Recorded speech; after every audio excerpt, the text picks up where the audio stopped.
What is going on, everyone? Welcome into the Dynasty Pod. Today, we have got another good episode for you. We are going to be doing a little bit of an early buy-sell episode. You know, we've got free agency coming up, but in the meantime, just coming fresh off the combine, smack dab in the middle here, we're going to do an early buy-sell just to kind of get a feel of some of the players you might want to be targeting that are kind of being forgotten, even though they shouldn't be, or some of the guys that are being a little overhyped right now that you can kind of capitalize on.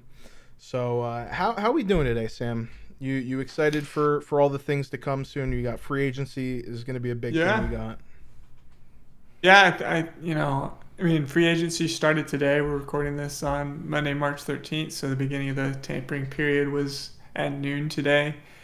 We'll be talking about most of the news in an upcoming episode, obviously, but, I'm keeping an eye on who the Texans are going to pick up. Hoping we get a big center, big linebacker signing, hopefully, so we can use some of that draft capital on filling some other holes. But it'll be interesting to see. Yeah, Ravens obviously looking for a receiver, but maybe, I think there's been some Juju rumors. Nobody particularly exciting in this receiver class, though. Yeah, the Ravens right now are particularly just on Lamar watch, as it's been for the last basically year. Just see what happens with Lamar. Ever since the start of last year and the offseason when they were talking about contracts and leading up to now, it's just been nothing but Lamar contracts, Lamar, and I just want that to be over with. But we've talked about that enough on previous episodes. Sure. So, but the one thing we haven't talked about yet, Sam, and this was just a couple days ago, massive shakeup in the draft. The Bears traded with the Carolina Panthers to get the number 1 overall pick. Or the Panthers traded with the Bears. So the Panthers currently now hold the number 1 overall pick. They gave up their pick this year, number 9, their 2024 first round pick, their second round pick this year and next year, and then on top of that, DJ Moore is now a Chicago Bear. Justin Fields has his receiver 1, so you go from a wide receiver core that is Darnell Mooney, Chase Claypool, and a couple other guys, whether that be N'Keal Harry, Equanimous St. Brown, Demir Bird, Velus Jones, just a bunch of nobodies, really. What does this do for DJ Moore and Justin Fields' fantasy value in your eyes? For one, I think you have to say it's good for Justin Fields. This is clear action by the Bears staff to build around Justin Fields. They're going after the Eagles model, right, of let's get future picks in a future draft, like what the Eagles did with the Saints, to potentially go after a quarterback replacement if we need to. So they've set themselves up to go after somebody like Caleb Williams if they have another really bad season next year. But they're going to give Justin Fields every chance to succeed now. So, I don't think that this is necessarily now a top 10, even top 15 wide receiver core here with DJ Moore, Mooney, and Chase Claypool. That's not an amazing receiver core, but it's certainly something to work with. I think it's probably middle of the NFL, probably like your 12 to 24 range wide receiver core. So I think it's great for Fields. I think as far as DJ Moore goes, it's hard to say for me. You're going from an offense where he put up, 1,000-yard seasons with combinations of Darnold and P.J. Walker and broken, busted old Cam Newton. So obviously he was able to succeed there. But then, the Bears were such a run-heavy offense last year. And he is going to have a little bit more competition for targets. We've seen the Fields to Mooney connection. Fields really likes throwing to Mooney. So, is that going to continue? Is it going to be a 1A, 1B there? Or is he going to really just begin to focus on DJ Moore? So I have question marks on whether it's a up or down for DJ Moore. Probably overall just kind of the same, honestly. Yeah, I mean, I kind of agree in a sense where, I mean, DJ Moore, like you said, 1,000 yard receiver, but his main ripe with fantasy was that he never scored Yeah, touchdowns. He was always at that, that exactly. four mark. He was constantly getting four touchdowns.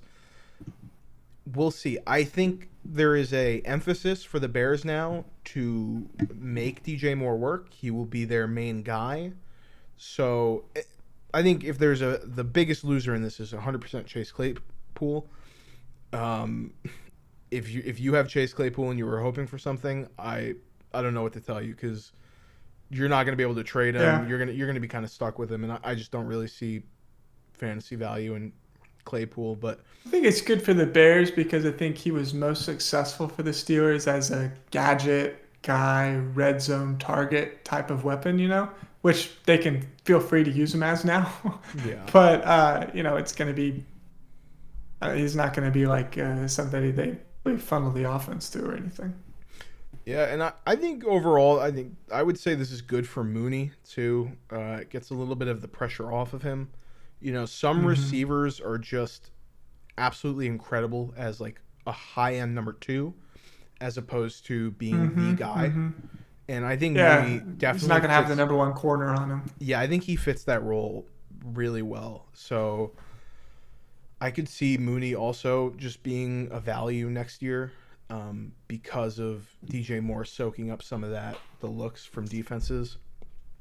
But definitely Justin Fields is a winner coming out of this because they are, like you said, the biggest thing we were talking about last year was how they didn't do anything for him. Like they essentially set him up to fail. Yeah. And now, similar to the Philadelphia situation, almost to a T, whereas, A.J. Brown, much better receiver than DJ Moore, in my opinion, but they are doing things to try and see if he works. They're going to give him a good go. And They're then, doing the best they can, at least, yeah. but that does give me some concern because if Justin Fields can't make it work this year, it is very much mirrored to Philadelphia because the biggest thing we were all saying was that Jalen Hurts could be gone after the year, and who knows what happens to him after that. And obviously, Jalen Hurts comes out, has an unbelievable year, just number 2 in MVP in the MVP race, and I don't see it from Justin Fields. I can't. Jalen Hurts showed that he was able to progress throughout, and for Justin Fields, I just haven't seen that passing progression year after year, even from year 1 to year 2. So it's tough for me to be fully in on Justin Fields still. But as we got closer into last season, I was much higher on the Eagles and Jalen Hurts and A.J. Brown. So maybe this year will be the same for me with the Bears because we'll have to see what they do going forward, especially with free agency, how they do with the offensive line and the draft, and we'll see if they get even more guys. But I think for now, definitely middle of the pack, solid weapons. But that leaves the question for the Panthers, Sam. When they draft their quarterback at 1, are you worried that they're not going to have anyone to throw to? Because right now you've got Terrace Marshall and Laviska Shenault. Yeah, I think that's something that I've always been a huge proponent of, that I think the number one marker for success for rookie quarterbacks is landing spot. I think quarterback being set up for success is the most important thing to whether or not they will succeed or not. Not necessarily even above like talent or RAS score or draft capital or anything like that. So it's going to be difficult, I think, for the Panthers. But all that being said, I think this is a coaching staff that is set up for success. So I think that that's a positive thing. But you could see potentially a situation where they build around a rookie quarterback over the coming years, and so maybe. But I definitely am concerned. I think that It's a big question mark right now, for sure. And I think that's a big reason why it's probably best for the Panthers, in my opinion, to go after CJ Stroud, because I think with the situation they have, they need to take the safest quarterback on the board, which, in my opinion, I think CJ Stroud has the highest floor. Mhm. Um, I also think he has the lowest ceiling out of all the quarterbacks on the board. Just in my opinion. Now I know some people might think he has a higher ceiling, and you do see glimpses of that ceiling in like the Georgia game last year. You know, like that ceiling is I think so. You know, I don't think it's that much lower than the other guys necessarily, but um, yeah, because of that, I think that's probably who they should. And based on what we're hearing from the NFL will take, though, you know, there's been rumors that they want to trade down to 2 with the Texans. To me, that's just them trying to recover a little bit of draft capital after spending everything they did to get to 1. But in my opinion, how do you spend all of that to get to 1 without, and then be willing to trade right back to down to 2 and take 1 or 2 guys? I just don't see it. Yeah, I mean, I share a very similar take to. I know me and you both are avid enjoyers of the NFL Stock Exchange. Trev and Yeah, Connor yeah. over there doing good Yeah. work, but they were talking about how the NFL just likes to keep the number one overall pick as mysterious as possible, Yeah, for like exactly. entertainment purposes. Even though we all knew it was, Joe Burrow, Kyler Murray. Kyler Murray especially was, clear and obvious the number one pick, and they were still, oh, who we might trade back, we might go after a different guy, but it's all for show. To me, I don't know for 100% that it is CJ Stroud. I would take a guess and say it's, for me, either CJ Stroud or maybe Richardson, but I don't know. And Bryce Young still could be in play. I would say for 100% it's not Levis. You're not going to trade up to the number one pick to get Levis. But right now, if I was a betting man, I would go CJ Stroud. But we don't fully know yet, and we won't Yeah, know it until feels they get unlikely closer. that they'll go Bryce Young just because Reich has come out and said that he is concerned about Bryce Young's size. He said that at the combine. If you look at every quarterback that Reich's had, size has been a major, Yeah, factor between every quarterback that Frank Reich has coached. So it just seems unlikely that Frank Reich is going to get behind, right, like that he could get excited about Bryce Young. yeah. We've already seen Josh McCown gushing about, CJ Mm, Stroud for an hour, on yeah, YouTube. So, and he's the new quarterback coach there. So, yeah, all signs seem to point for CJ Stroud. I agree with you. I think you said it perfectly. You just got to keep an air of mystery around it, right? It just feels wrong for everybody to know who you're going to take. So, yeah. I'm not as worried as most people say.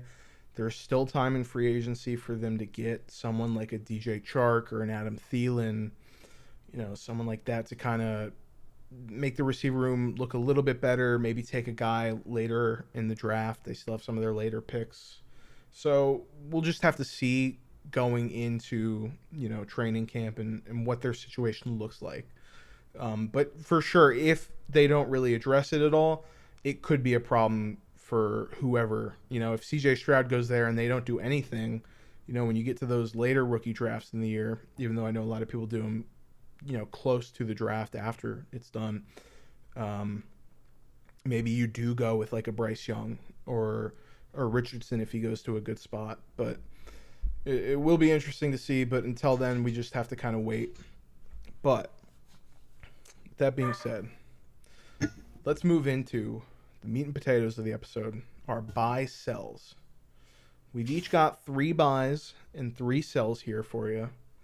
And whether it's some of the bigger names or some of the more slept on names, for instance, Sam, I know you've got a little bit more out there names. I have a little bit of the bigger names that are kind of being forgotten right now, as to what it seems like. sure. So I'll just kick us off here. My first buy is Javonte Williams. And I know Javonte Williams Javonte Williams, young running back, even though he got hurt, he's still young. A lot of people want him in Dynasty. I haven't really heard much about Javonte. The Javonte hype train was almost out of control, last year and in his rookie season. And then after he got injured and now after the season's over, I'm not hearing anything about Javonte because a lot of people are expecting that they're going to bring, whether that be through draft or one of the bigger free agents like a Kareem Hunt.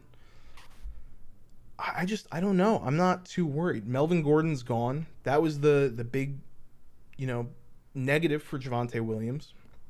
He was siphoning the carries and the goal line and some of that.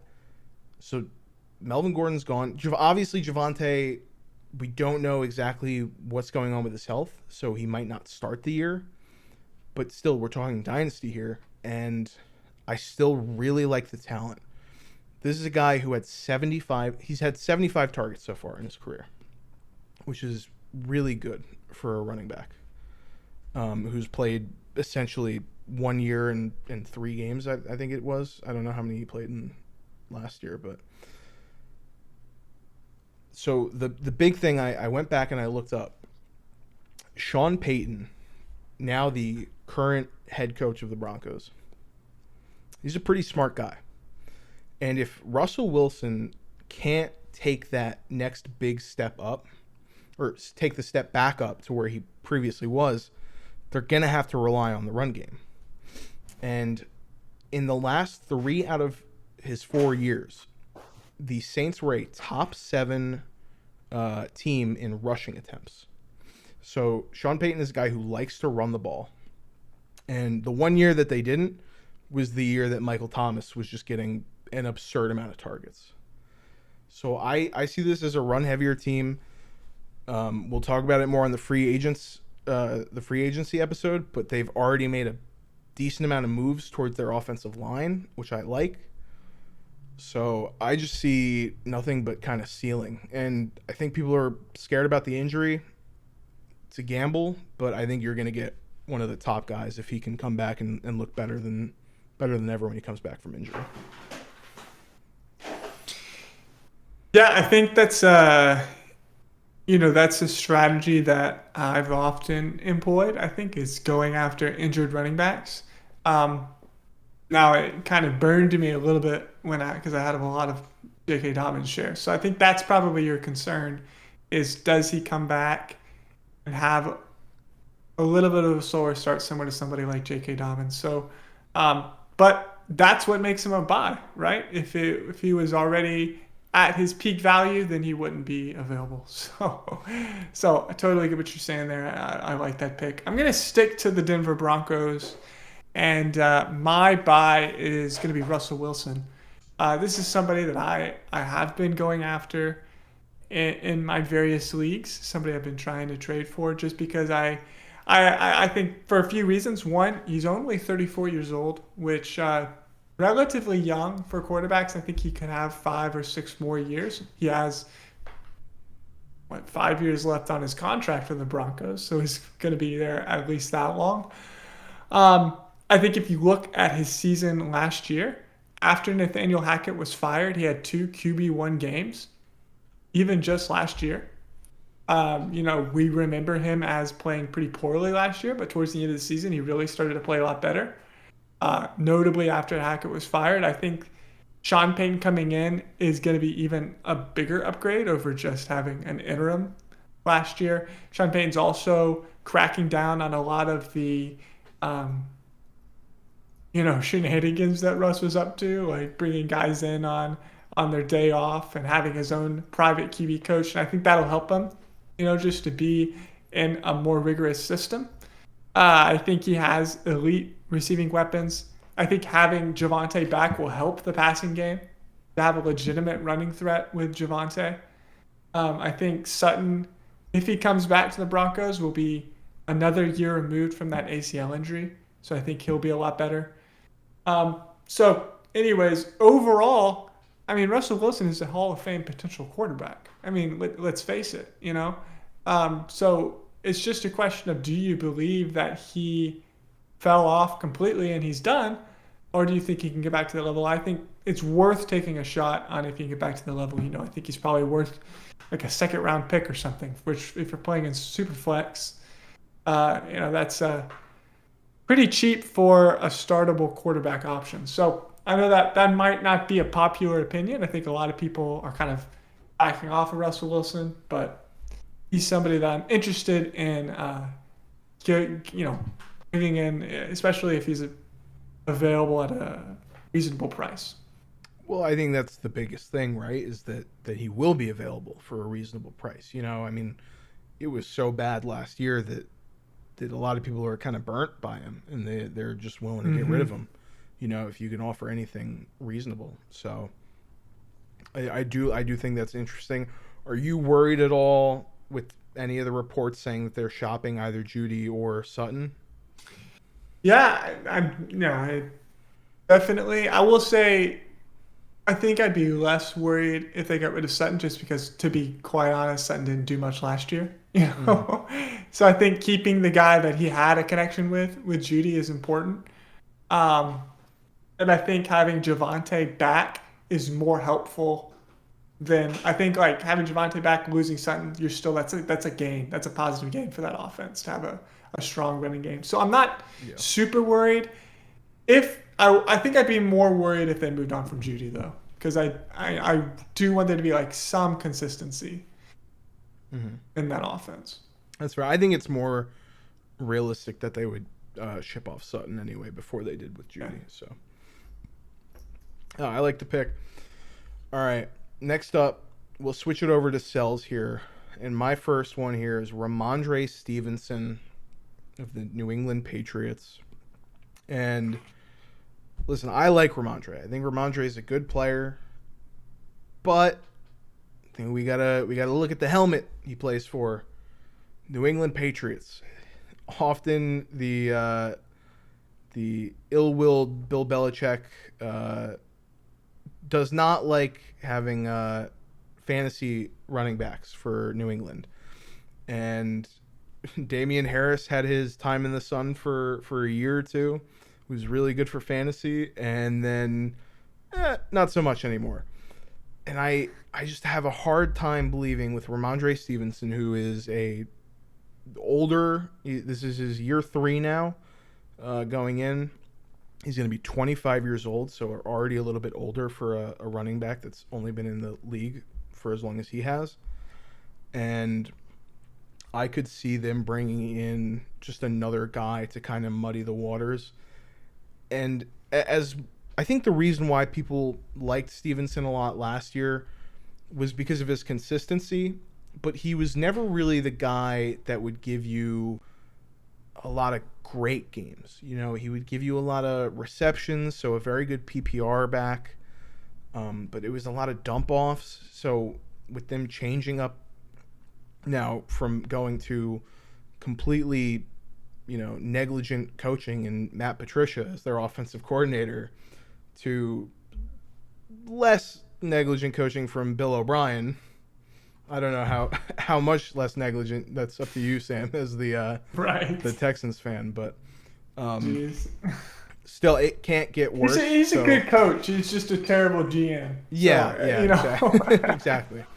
So, but I don't know. I find it tough. I think you can sell him high too. That's another reason why I have him here. He's a quote unquote younger running back.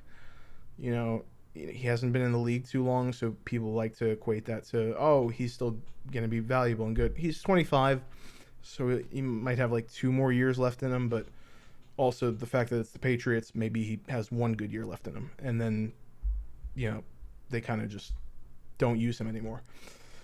So just mixed with the fact that I think you can sell him for like an early second, maybe a late first, packaged with other stuff, and you can kind of get yourself a better running back long term in this year's draft because it's so deep.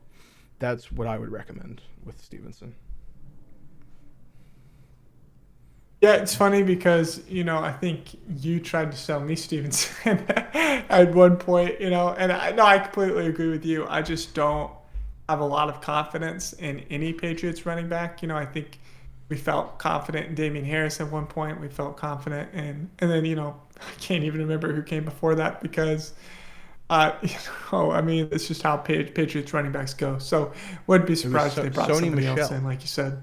Sony, oh yeah. See, I'm like completely forgotten about Sony Michel. Exactly. That's just how it works. You'll have 2 good years of them and then move on. So I think it's smart to recognize that you have a shorter window with Patriots running backs than anywhere else, at least as long as Bill Belichick is there. So, yeah, I love that sell. He'd be on my sell list as well. I'm gonna stick to running back, and I'm gonna go with another running back, connected to the Patriots in that he played with Tom Brady, Rashad White. Trying to segue there. The reason I'm saying Rashad White is because I think that his value is really spiked with the news that Leonard Fournette is going to be cut. Mm-hmm. And I think a lot of people are saying, man, it's Rashad White's season. Like, Rashad White, SZN, like, let's go. Like, everyone's getting psyched about Rashad White. Similar to how they got psyched about Ronald Jones, similar to how they got psyched about Keyshawn Vaughn. Now, what happened with those guys? Absolutely nothing. And granted, like, the coaching staff has changed up a bit, so maybe you don't want to draw the parallel directly to Vaughn and to Ronald Jones, but still, I mean, if we just look at his stats last year for Rashad White, only averaged 3.7 yards per carry. It wasn't particularly impressive on the ground because even going into the draft, we knew that Rashad White was best at catching passes. This is a reliable third down back who can do some, but I don't think anybody was predicting that this was going to be like a workhorse back. And for that reason, I'm relatively confident that the Bucs are either going to draft a running back with a high pick, like one of the top 3 or 4 running backs, or bring in somebody like David Montgomery or Kareem Hunt or one of the bigger name free agents. I don't think that they're going to turn this into a committee that Rashad White is leading. And so, maybe that's just a bit of a prediction based on past behavior by that franchise. That's what they've done. That's what they did when they brought in Fournette, and when people got excited about Ronald Jones and Keyshawn Vaughn. But that's kind of my prediction. And so I would be looking to sell Rashad White, especially now that his status has peaked a little bit after wanting to cut Fournette. Yeah, I mean, I really don't. I could very much envision a world where Rashad White is fully 50-50 with either a free agent that they sign or with a running back that they draft. I don't think that it's 100% guaranteed. What we saw out of him was decent last year, but nothing that really showed that he would take over that room. So definitely expect him to bring in someone. Whether the talent is there enough to siphon enough targets away to where he's not as fantasy relevant is a different question. But see, that's the problem, though. That's offense is also going to be bad. I should have mentioned that. Yeah, that's another reason I want to sell is this offense isn't going to be good. Yeah, main point number one, Kyle Trask. He's the pass catching back for Kyle Trask. Like I'm still not excited about that. So it's like even if he splits it 50-50, I'm not sure. Sam, I don't know. We've heard rumors maybe Baker Mayfield or Drew Lock possibly. So those guys could. Right. Any of them tickle your fancy? Makes the point even more. Yeah. So I think that being said, the Bucs are on trajectory to be tanking for one of the top quarterbacks. I think they've made that very clear when they said we'll give Kyle Trask a good go this year. And so yeah. I think they've kind of showed saying exactly what the Texans said last year about Mills is we really like David Mills. We think it's like that means we're tanking. Yeah. All right. So you've given me a much easier transition here. We'll just stick with the Buccaneers, and I'll go with one of my excellent. And I'll go with one of my buys here, and it's Chris Godwin. And let's kind of erase what we just said with the whole Baker Mayfield, Kyle Trask, Drew Lock thing. Don't focus on that, because focus on the second part of what I said, where they might get one of the top quarterbacks. And, the more I was looking at it and I was thinking of how this team was going to go in the future, we thought maybe they would ship away either Mike Evans or Chris Godwin this year. And either one of two things happens here. Or a couple multiple things, but they both stay on this roster the whole year for next year. And then the year after that, Mike Evans is another year older. And if you have to choose between one of those two guys, you're going to choose Chris Godwin, the younger guy, to keep and build, your franchise around with your young quarterback and have him as the leading receiver there. So I like that option. Option number two is they trade Mike Evans away earlier, before the season starts or during the trade deadline, and then Chris Godwin's the only guy there, and he's going to be a volume machine and will just have pure fantasy value that way. And then option number three is they trade Chris Godwin away. And if they do, then he'll dodge the Kyle Trask bullet. So I think all three situations for me, I'm okay with, when I see the future outcome of Chris Godwin.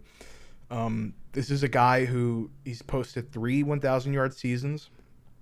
I think you can kind of question whether his volume was because that was just kind of the guy Tom Brady liked the most.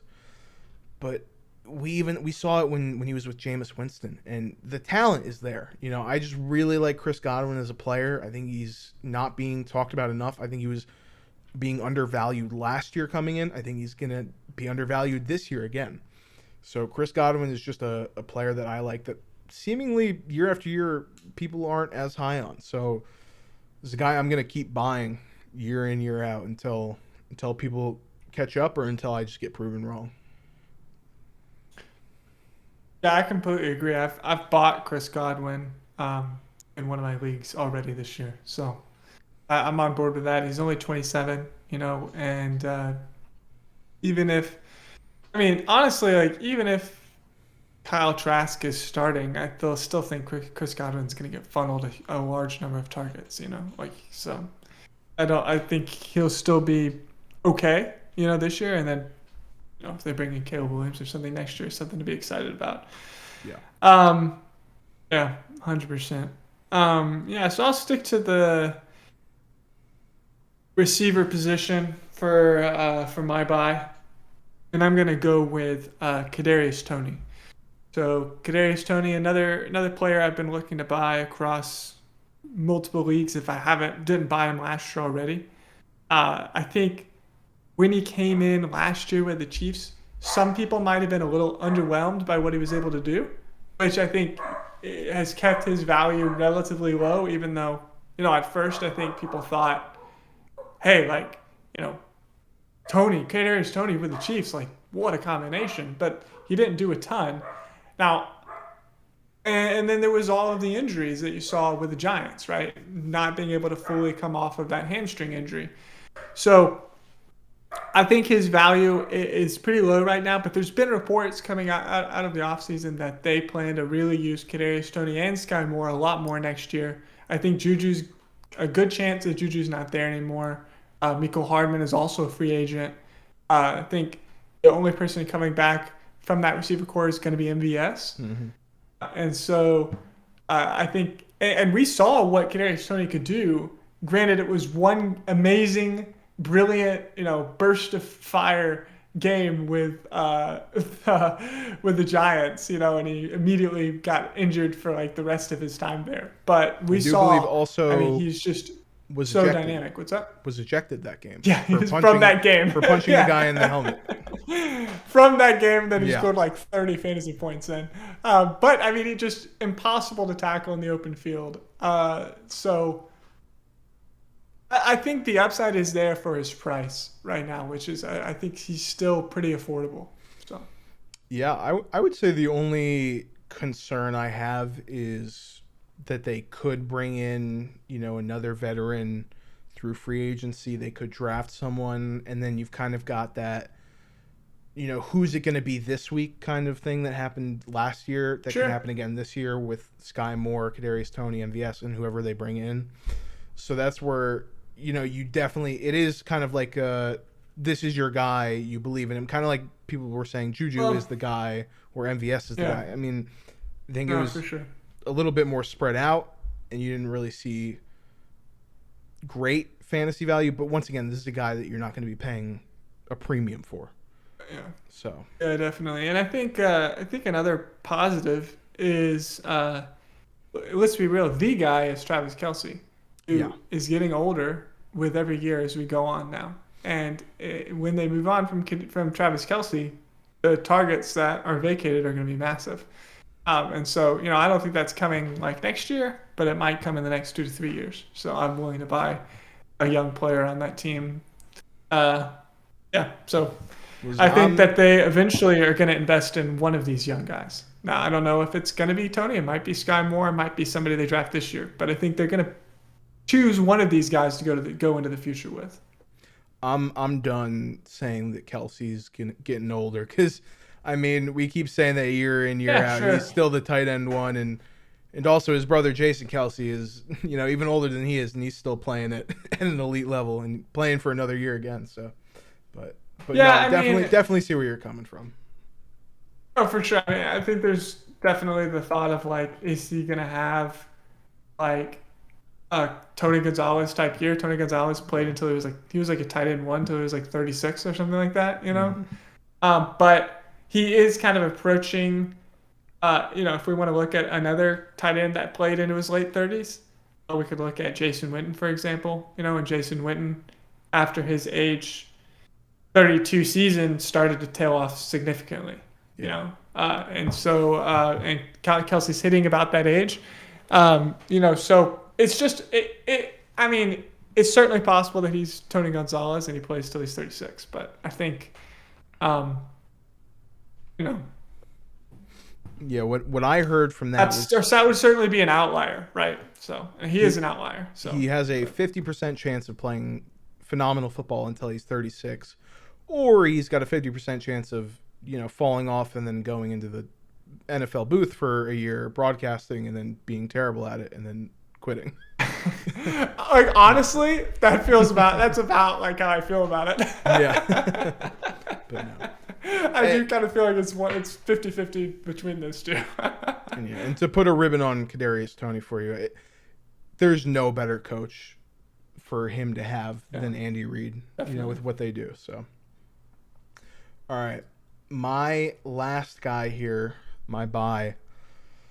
Another bigger name. You've got some of the smaller names here. I've got Brandon Ayuk. I think people are sleeping on Brandon Ayuk.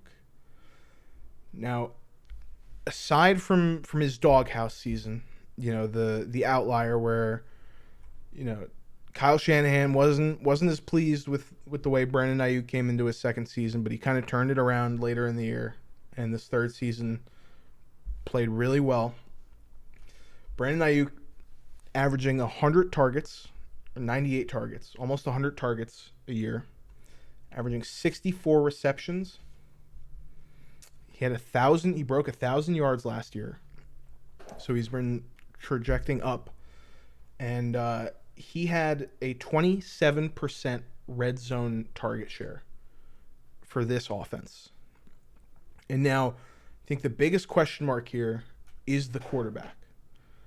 But we've seen him have success with Jimmy Garoppolo.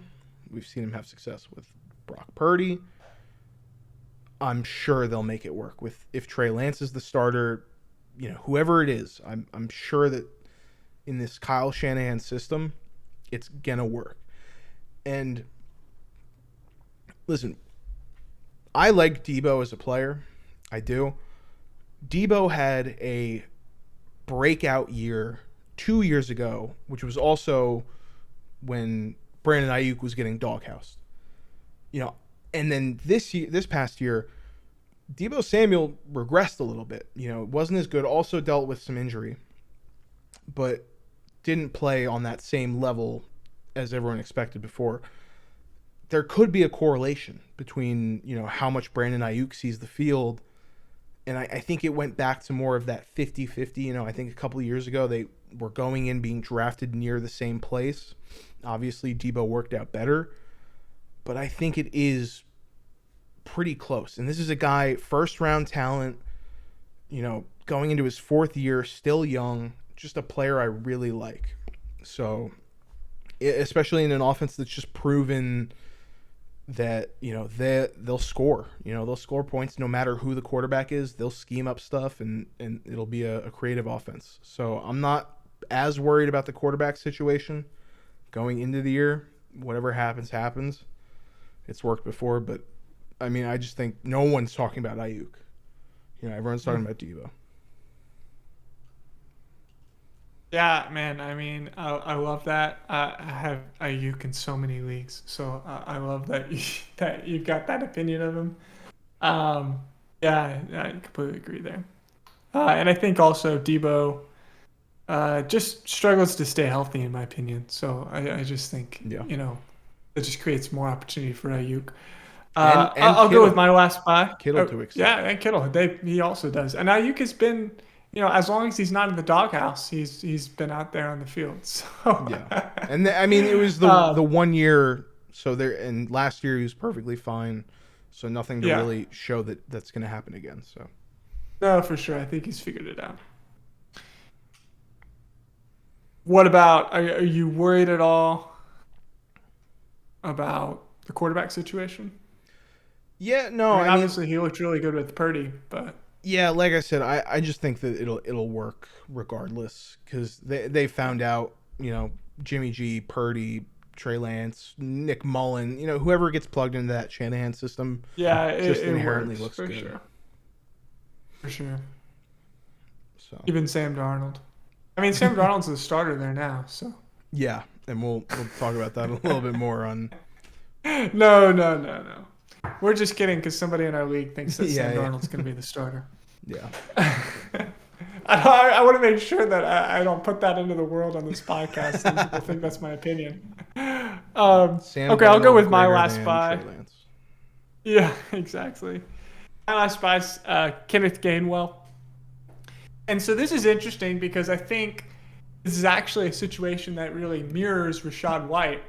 And so you might be saying, okay, well, why are you pro Kenneth Gainwell and then anti Rachaad White? But Kenneth Gainwell, he's in a situation where Miles Sanders is going to be a free agent.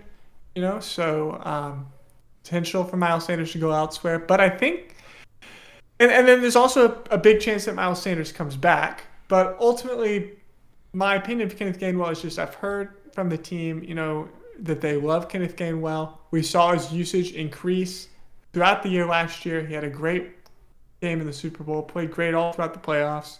And I think that he's proven that he's somebody who's maybe not going to be a starter there, though I think it's a possibility. I think it's a possibility that they don't draft a running back. They don't take Bijan or Gibbs like they've been mocked to. Or Miles Sanders comes back and it's more of a true timeshare than it has been over the past couple of years.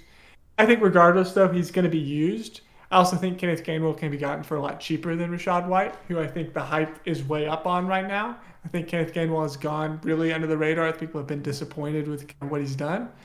But I do think there's really brighter days ahead for him. I think he's really positioned to kind of like, A.J. Dillon, where it's like kind of has ascended over years to be somebody who's really like guaranteed to get at least half of that backfield at this point. So it's, to me, I think Rachaad White and Kenneth Gainwell are probably even as far as their actual outcomes for next year. But I think like the hype on Rachaad White is way up, and I think that Kenneth Gainwell is very, very viable right now. So that's kind of the reason for that. Yeah. Yeah, and then for my two sells here, I'll kind of rattle off my first one, then let you go. But for me, Brian Robinson is a sell, and kind of like not like my other guys where it's value or being able to buy these guys for cheaper than what they would be, or selling them because they're being hyped up right now. I think Brian Robinson is not necessarily being as hyped up, but I think that it's possible that this is going to be the highest you can sell on Robinson, because there's a decent chance that he's going to go out next year and look mediocre, and you're not going to be able to sell him next year. And then he's going to get replaced sooner rather than later, because This is Yeah, a yeah, for fourth sure. a fourth round talent. He's still sharing a backfield with Antonio Gibson. And listen, I get it. Brian Robinson was a really good feel good story, going into the NFL last year. He gets shot in a mugging and then comes back after 4 weeks, starts week 5.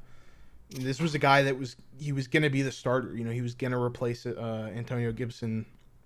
A lot of swelling up in the offseason for him. And then the unfortunate thing happens to him, but he comes back and he plays just 4 games inside the top 20. And when you look at his play, I don't know how much of it is the offensive line just not being good, but I also don't think that it's going to be great again this year. So that's another part of it. But I see him being easily replaceable and not going to have a great year next year. So I want out on Brian Robinson because I'm just too worried about his variables. I think that's generally like a good rule of thumb for these late round running backs, um, especially if you see kind of the advanced metrics and the surrounding context not being really in support of him. So that's a great pick. My next sell is going to be Christian Kirk. And the reason for this being, I think that he had an incredible year last year, and I think that was relatively unexpected. Christian Kirk, like every year before that, had not done anything to that level.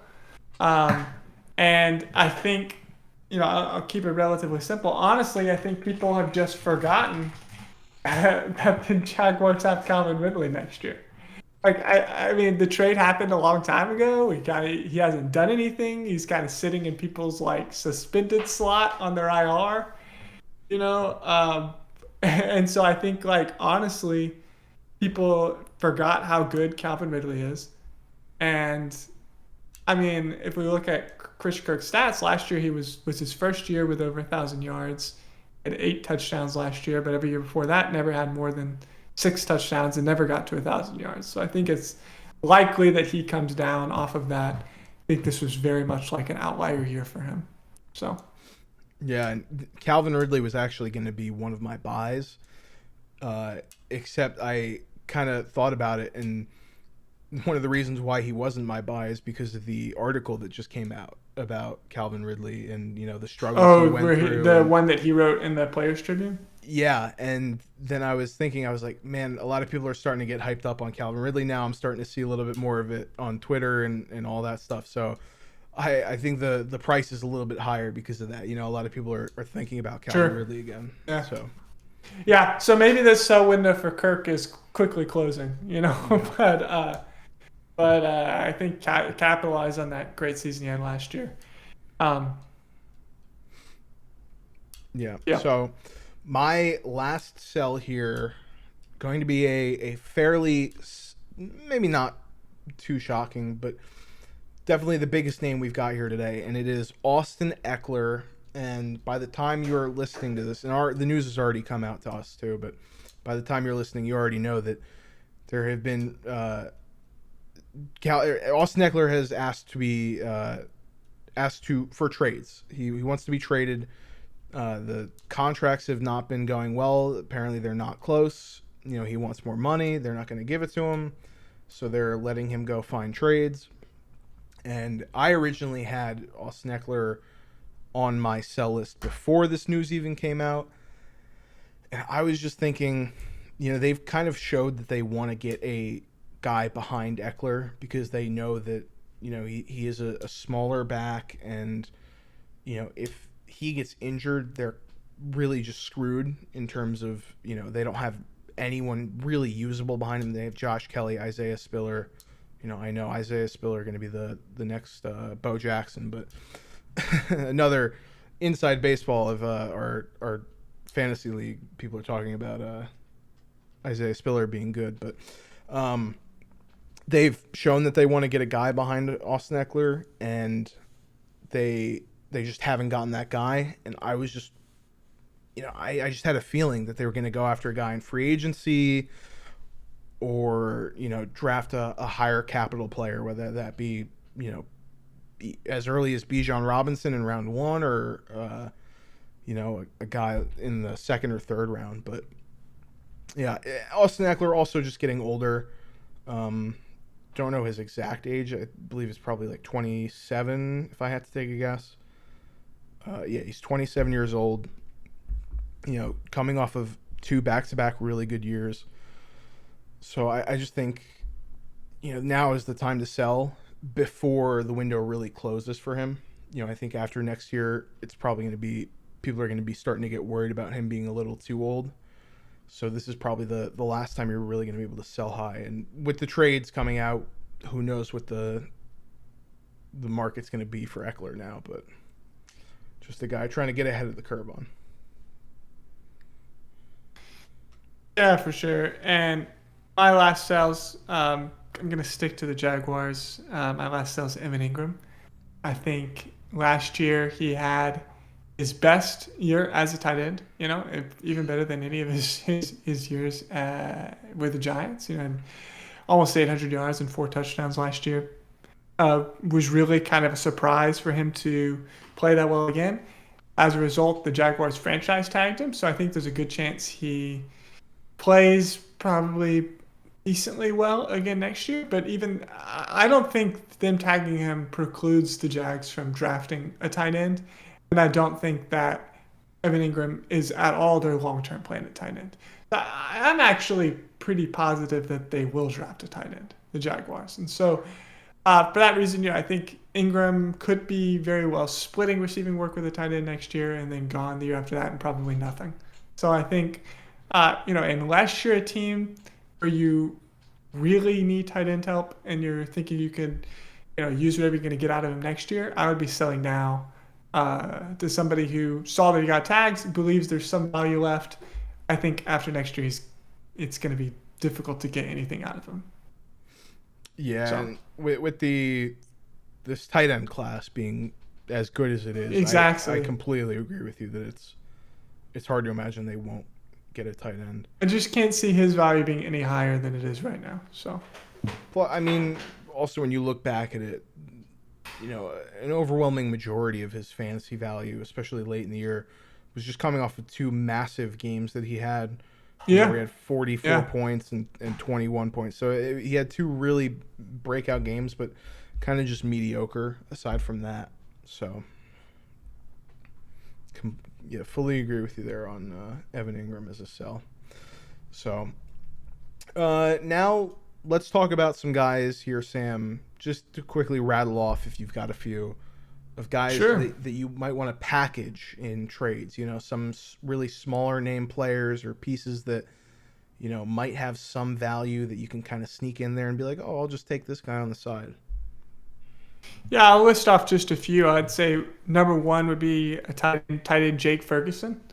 I think with the potential for Dalton Schultz to be moved, Jake Ferguson could easily be the number 1 tight end for the Cowboys. We've seen how Dak loves to throw to the tight end, so that's one guy. Another one would be, I think, Jerome Ford. I think Jerome Ford is positioned to be kind of the Kareem Hunt to Nick Chubb next year. They're going to move on from D'Ernest and Kareem Hunt. We've seen how much value there is in the running back 2 for the Browns, so Jerome Ford would be another guy. And then a wide receiver that I'd be looking to get, and maybe I'm a little biased, but I'm trying to get John Mechie everywhere. I think people have forgotten about his talent coming out of college because he had that struggle with cancer. Obviously, we don't know what it's going to look like, but nothing has changed as far as there being competition in that wide receiver room, and they're going to have a rookie quarterback coming in. That quarterback situation is going to vastly improve. So I think he's essentially free. He's sitting on people's IRs. So. Yeah, and I'll kind of start things off here with the other current Texans receiver, and that's Nico Collins. Yeah, I mean, I think all Texas receivers are going to go up with whoever they bring at quarterback. So. Yeah, yep. And then another guy, Darius Slayton, currently a free agent. We don't know where he's going to go, but possibly if he goes somewhere that could use a number 3. Maybe he has some sort of value. I just like him as a player. And then I'll throw in a quarterback Yeah. here. How about Gardner Minshew? Gardner Minshew is a guy that I could see going somewhere to be a premium backup. Mm. Showed some Mm. flashes when he played in brief spurts for Philadelphia. So I like Gardner as a backup. If you're just chucking him in for a trade, I don't think anyone really wants Minshew, but he's just a solid depth player to have as a quarterback, especially if wherever he goes, he's the handcuff to your quarterback. Just a good player to have, I think. So, Great picks. Love those. yeah. So that is going to do it for us today, wrapping up our early buy sell episode. We'll probably do one more of these when we get closer to the start of the season and once we know everything with the Definitely. draft. But yeah, so our next episode will be our free agency episode, our free agency wrap up. So we'll know where most of the guys have landed and what kind of deals they got, and then after that we'll do a mock draft episode and kind of go over the new, where are the Panthers getting a quarterback and how much does that shake up other players being drafted. So we'll do another rookie mock for you guys there. But that's going to do it for us today. So thank you for watching. We hope you guys enjoyed wherever you are watching or listening. Leave a like, follow, do all that fun stuff for us. Really helps the podcast grow and spread to people that also love Dynasty football. So thanks for watching and peace out.